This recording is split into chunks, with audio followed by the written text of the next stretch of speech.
Hey, Trojan fans, welcome back to another Coach's Corner broadcast. I am your host, Maddie Kaplan. Today, we have a very busy schedule and very great special for you guys today. We're going to be talking to the esports coach, the football coach, assistant volleyball coach, and cross country coach about some past events as well as upcoming ones that are happening here at Dakota State and at Dakota State Athletics. So let's get right into it. Hey, Trojan fans, I am back with Anthony Drealan, head coach of cross country here at Dakota State University. The Trojans were recently down in Sioux Falls competing at the Augustana Twilight, where the men placed 19 out of 32 teams, with Cody Farland leading the Trojans with an 85 place finish out of 323 runners on the men's side. Coach, you had a mass of men's runners at this cross country meet, a lot of them being freshmen. How do you feel about the overall outcome for the men's cross country team from this meet? I feel great. It's a really competitive meet, and there's pros and cons to having that competitive of a meet to start out the season. But we went down there and we did what we really wanted to do, which was go and get a good hard race in. Get that race effort feeling in, and try to work on some things that we need to work on from a racing standpoint. And overall, it was just really really good to see the men pack up so well, and like you said, we have a whole massive guys. It's going to be really interesting to see how that progresses through the season and who kind of keeps improving a lot, and how it switches around over time. So I was happy. It was like I said, a really competitive meet, and that pushed us really really well. But it was a solid start for us as we head into our next meets. For sure. Now, over on the women's side, I believe the women placed 22nd at the meet, and you had Lindsay Roth, a freshman, I believe, leading the way for the Trojans, and I believe that she placed 96 out of 313 runners. Now, that is kind of a great opener for the women's side. How are you kind of feeling seeing the women take off at the beginning of the season kind of this aggressively? Really well. There's a lot of potential in this group. We have 7 women on the team, and it's going to, take every one of them to, keep improving and run like they have the potential to run, to accomplish what we want this season. But we really started strongly, and it was exciting to see, some of the freshmen get a chance to race, in a DSU uniform for the first time. And our upperclassmen of Jada and Sadie have done just a great job of helping them learn the ropes and everything as we've gotten into our first few weeks. But it was excellent. I was really happy with how we started off, and just like on the men's side, I think that we are going to have a significant amount of progress in a month. As we get further into our season, as we get more race specific work in, all of those things I think will be really hugely impactful to us. Really catching a lot of the teams that we lost to this first meet. And I think we can be, beating a lot of those teams and schools as we get into October and November. So, just as on the men's side, it was a fun experience. It was a great atmosphere. It's a fun meet to go to. And we went out and, felt the pain of racing again, which is, really what the first race is all about. For sure, for sure. Now, this meet was kind of later at night, but it was still pretty warm for me. And we talked about this just a little bit before the interview here, but how is the team feeling health-wise after being able to get back out there? How's everybody doing and looking going into this next meet that's coming up this upcoming weekend? It's been a really, really great fall camp and first few weeks of school with training and how people are feeling. And it's not to say that there's not a couple, people a little dinged up and some bumps and bruises here and there. But as a whole, it's been really, really good. And I think that's, a lot of credit due to the athletes. They've been, putting in the off-season training, which means the transition to, practicing here at DSU and doing workouts and lifting, goes really, really well. So, there were some sore calves and things like that after racing in spikes again. But even yesterday, as compared to Saturday, a lot of athletes said they were feeling a lot better. So I'm pretty optimistic. By this upcoming Saturday, we'll be ready to go again and get a good, challenging, hilly course in. For sure. Well, and that's the next question too. You guys, your next meet is coming up really quick. It's the Herb Blankley. It's the 20th annual this year, I believe, as well. And this is a notorious hilly course hosted by the Trojans. And I just want to know what you and your staff have been doing to prepare our athletes. I know it's a home course, so we get to be on the course a little bit more than anyone else, but how are you feeling the athletes are going to handle this kind of more challenging course? Well, we've been, doing some hills within specific workouts that's going to be, impactful for that. So that's one aspect of it. We'll run the course itself later this week, so everybody knows exactly where they're going. But all that being said, that's part of the reason that we have this home meet is it is a really great challenging course, and that's what cross country can be at times. And so it's also in itself a really good training stimulus, even from a psychological standpoint of having to, run up and down those hills. And as you're fatiguing, really trying to hold your form and make sure you're staying connected with people. So it's definitely a place where, we have the home field advantage. But it's going to be a challenge to us, just like it is for all the other teams. And that's why we do it. It's important to run courses like that, because you have end of season conference and national courses that can be like that at times. So it's good practice for us too. For sure. Well, we are all excited to see the Trojans back home this next Saturday. It's a great opportunity for Trojan fans to support our cross country team at home outside of Madison. And Coach, thanks so much for coming in today and having a conversation about this last week for your team. Absolutely. Thanks, Maddie. Yep. Have a good one. You bet. Hey, Trojan fans, I am here with Samantha Zell, the assistant volleyball coach here at Dakota State University. The Trojans were down in Sioux City, Iowa this past weekend in the Labor Day Classic, where the Trojans went 1-3, able to defeat Hastings University in a 5-set matchup. But today we're going to be talking a little bit about our JV team here with Samantha. So I'm a little curious. We don't really get to hear about JV teams too often. So, how has your team been doing so far in this preseason? So far, we've been doing okay. I mean, we had our struggles up and down trying to figure out, position wise, who goes where. And last night, we had our first win against Iowa Central. So that was amazing to see in 3. We've had, a couple triangulars, and I think we finally found a way to fight and win. And yeah, we've gone up and down, but we still are the varsity team. I mean, we are constantly getting better, and we're seeing, improvement with everybody.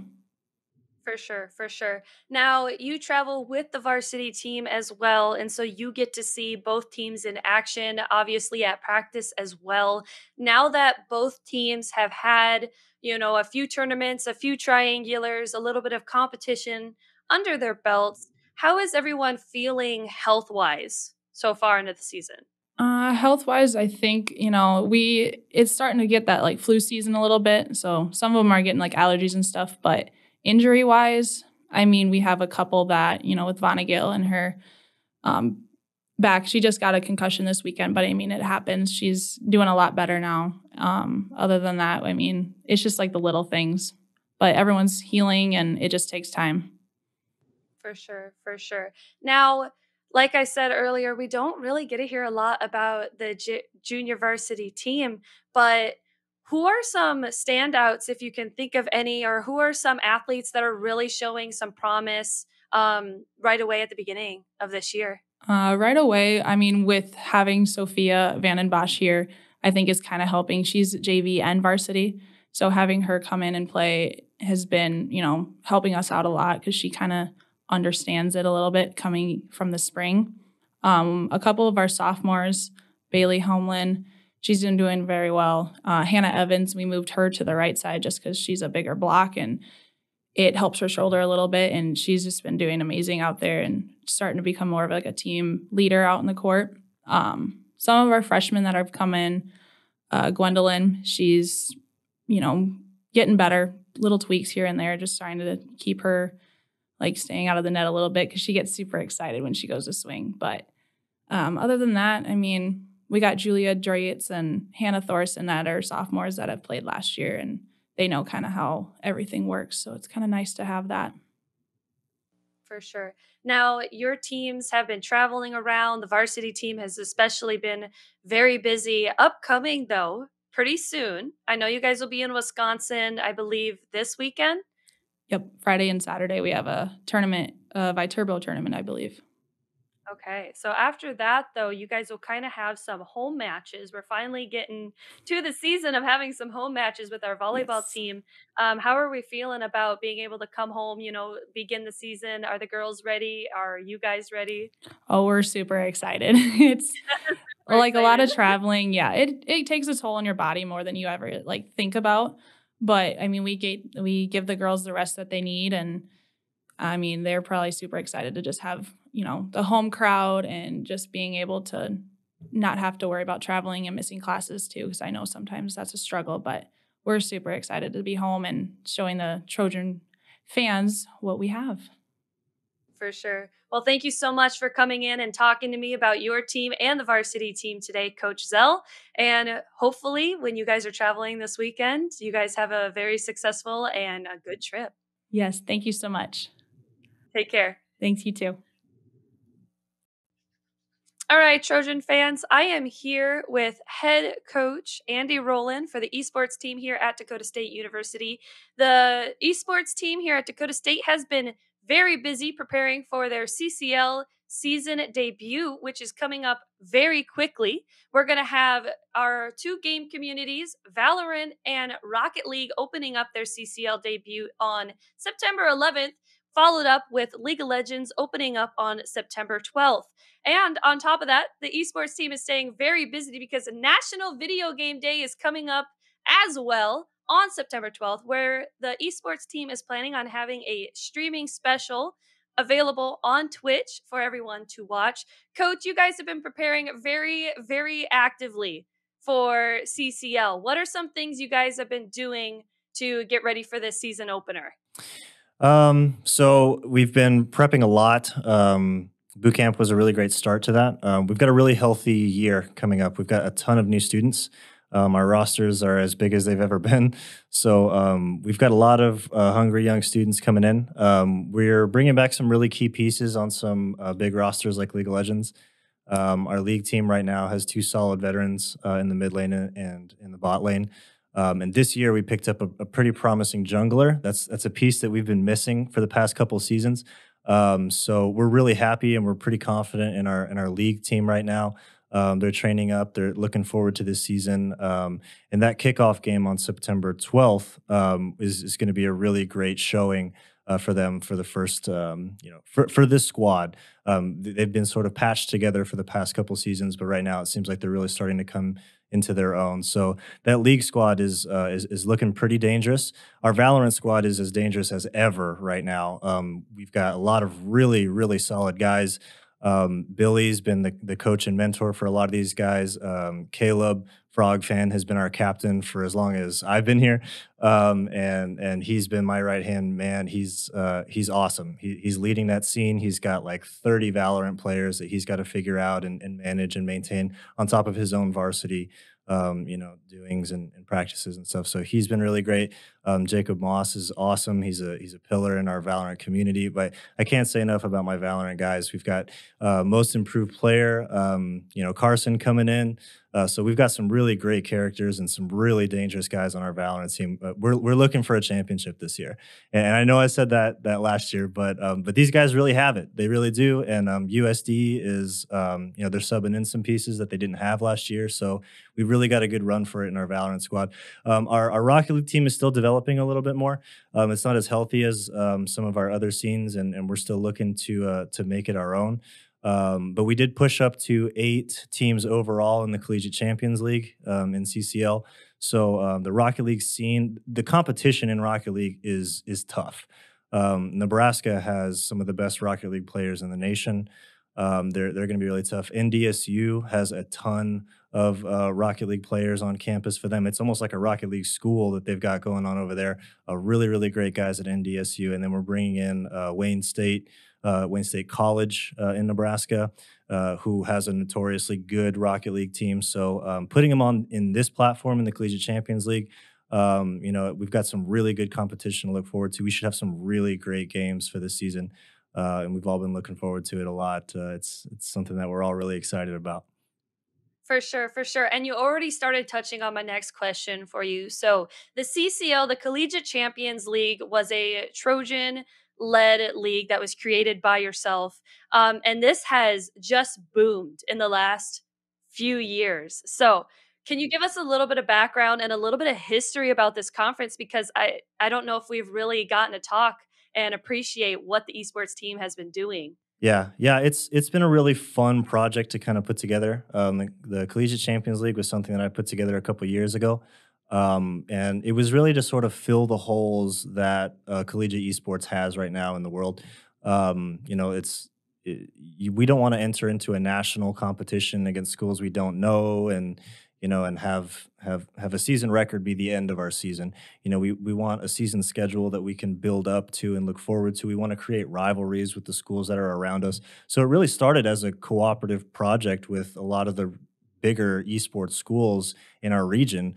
School of Mines, SDSU, UND. We've been with Iowa and Nebraska for a couple years now. So this was a way for all of us to kind of come together and build our programs together.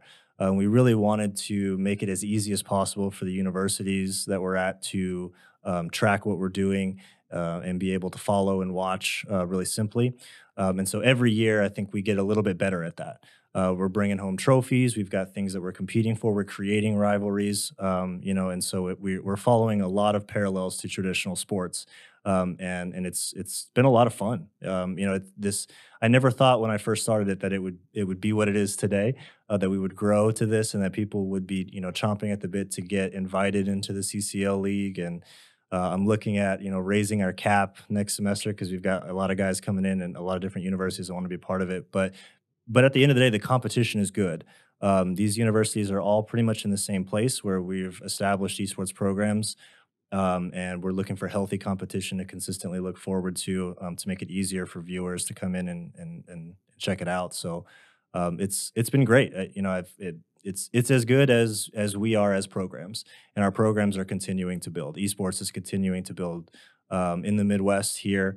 This is a great example of it, and in the nation. So couldn't be at a better place. I think a lot of the students have helped me build CCL for what it is, and we're continuing to grow. So it's definitely a pride project of DSU's making. And I'm certainly proud of a lot of the guys that have been with me managing the whole way through. For sure. And the esports team has been really busy here just in the opening of the season, just so far, just from boot camp to now. You guys have been very busy doing a lot of events, doing a lot of stream schedules and whatnot as well. And with that, you guys, with National Video Game Day coming up, you guys are planning on doing a stream special on Twitch. Do you mind telling us what we can expect and what we're going to be seeing on that stream? Sure. If you've checked out our Twitch channel at all, you know who Landon is. Landon's sort of our host, and he's an excellent student at DSU. So he'll probably be hosting it. We'll throw to a couple different players. We may do some practice sessions for our varsity teams, but we'll do a fun. It's overall going to be a fun day. We want to keep it in variety. We want to do some casual games. We want to do some competitive games. But we think it's going to be a great day. We're going to lead up into the League of Legends match that night. So Landon will do a good job at hosting, and then we'll have sort of a booth, a caster booth, and then we'll throw it to the game afterwards. So production has definitely been something that the esports community has loved to do, and we look forward to putting on shows and do things like that. So that Monday the 12th should be a really fun day to kind of tune into our Twitch channel and just see what we're up to and get ready for the match that night. For sure. Well, thank you again, Coach, for coming in and talking to me today. It's an exciting time for the esports team, and we are all going to be cheering you guys on in your season opener this upcoming weekend. Thank you. For sure. Have a good one. You too. Hey, Trojan fans, I am back with head coach Anderson here, the football coach at Dakota State University. The Trojans were in Wisconsin this past weekend, facing off against the University of Wisconsin lacrosse. Now, coach, this was a pretty tough game for your team. What were some things that your team was struggling with throughout that game? Well, just the size and speed of their entire program. I mean, we did a good job for about a quarter and a half hanging with them and playing some good football. But just when you're facing juniors and seniors like they have, and a very good, very tough program, very good with the lifting program, and we've got some young guys on the field who really were holding their own. I was very proud of them. But some things just happened where the points really kind of blew up on us at the end of that second quarter, and it was just too hard to come back from. And so it was just some things that we have to deal with on our own. We've got some things we need to clean up and take care of in all three phases of the game. Just some smart things that we needed to see, unfortunately, in order to teach them to our young guys as far as like, hey, this is something that we need to have a little common sense with here, or remember we told you to do this or to do that, and we got to make sure we're there because when we face these good teams, they'll capitalize on our mistakes. And so, we had some things that we needed to clean up, and then honestly, they were just an extremely good, very tough, big physical team. For sure, for sure. Now we can sit and talk about the bad all day, but that's no fun. I'm sure there were a couple of good things that came out of this game that you were proud to see your athletes, and you already touched on that. Is there anything else that you can go into a little bit more detail that you were proud of to see from your team from this past game? Well, just the way they handled things. We can handle a win, obviously, and we want to make sure we make the corrections after a win rather than feeling complacent. We want to celebrate, but move on and find out what we can do better. But after a loss as well, we'll win together, we'll lose together. But there are so many things that were pointed out where we were basically exposed that we need to get taken care of before we start our conference play. Otherwise, we're going to run into some battles. But so to play such a good team like University of Wisconsin lacrosse, where we got those things pointed out and we need to make those corrections like I was just talking about. And so it's a huge learning experience. It's tough to learn with a loss, but it's something that we have enough culture on this team and enough guys that understand, like, we're going to be just fine. We'll stay together. We'll get these things fixed, and we'll get them fixed in time as we start our conference play. For sure, for sure. Now your team has a couple of games under their belt. How is the team feeling health-wise? How are injuries holding up, and how are the athletes holding up? Well, you always have your bumps and bruises. It's nice to have a bye week, especially after two really tough opponents like Dakota Wesleyan and La Crosse. And so, but that was planned. We made sure that we had that bye week before we started our conference play just to heal mentally, to heal physically, and to give our guys a chance to breathe. Because coming off a long 3-week, honestly, a long summer while you're waiting, and then a long 3-week fall camp, and then all the hype and intensity that it took to play Dakota Wesleyan, 10 hours on a bus going over to La Crosse, and then playing a game that same day, all in one day, it's just physically exhausting. And this is a perfect opportunity for our guys to just rest and heal mentally and physically. For sure, for sure. And now you guys will have that nice little week here to relax. But now Waldorf is your next matchup. How are you guys feeling knowing that that's going to be your next game going into, and what are some things you guys are going to be focusing on to capitalize on facing against that team? Well, Waldorf's a very well-coached team, and they've done a great job of recruiting and bringing in area kids and getting guys to stick around with their retention. And so they've got a lot of seniors and juniors on their starting lineup as well. And so when you have that kind of experience, that also comes with size and speed and physicality. And so those are some of the things that we're lacking in some areas, but things that we are also able to take advantage of when we can, just because we're fresh and we're young and we got guys that are just eager to learn as well. So Waldorf's a very good team. We've got a really good, tough conference opponent in front of us to start off the season with our conference play. And obviously going to their place, they do much better at home. And so, it's just going to be one of those things where we got to show up and play our game. And obviously, hopefully, things will go our way, but I know we'll be ready. We'll be focused, and we know it's going to be a tough game because the last times we've played, the last few years, it's always seemed to come down right to the wire, and we just got to make sure we're there with a good opportunity to win those games. For sure. Well, we'll be excited to watch you guys play again on September 17th against Waldorf. And thanks again so much for coming in today, Coach, and talking to me about your team. Well, I love it. It's always good to talk to you. Take care. Yep, you too. Thank you for tuning into another Coach's Corner broadcast, everyone. If you want to stay updated on all things DSU athletics, make sure you check out our website, www.dsuathletics.com. And until next time, go Trojans.